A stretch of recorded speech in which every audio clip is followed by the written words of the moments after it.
Selamünaleyküm kızlar. 40. dükkanımıza yine birbirinden hoşray popillerden geldi. Akşam sizlere abzor edelim.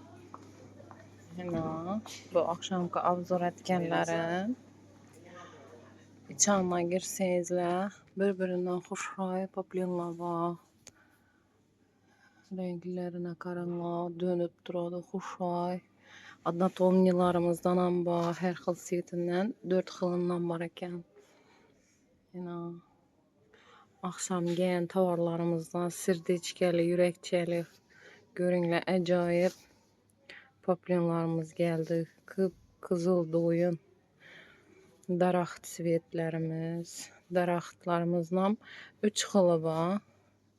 Şaylarımız giyen, şaylarımızdan birbirinden hoşray. Dum hoşray. Tigrovkalarımız geldi. Tigrovkalarimizin 2 xil sveti var. Acayip birbirinden güzel. 25 binden bu katarımız. Sevdim iş tovarını kızlar. Üzümüm aldım. Xuda xalasa dvoyka etip tiktirip sizlere avzor etip taşa veremem. Dum birbirinden hoşrayımında. Buylarımızdan akşam geldi. Yine toçkellerimiz.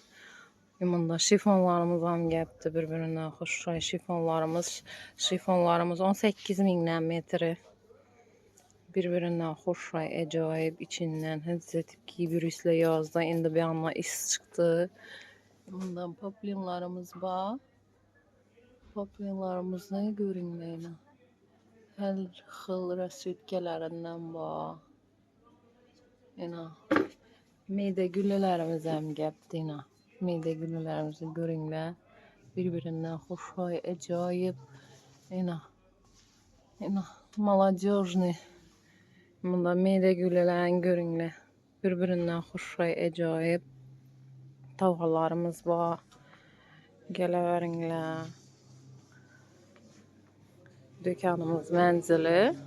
Eka Shopping'e 47. dükkanı. Yan taraftan, pazar taraftan gelevsizler. Optum kalbasanı yan başı. Yan taraftan yine görünler. Kaçan taraftan özünüzde udobunuzsa şan taraflardan gelip alışmanız mümkün. Eserlerim kütük kalamı sizlere.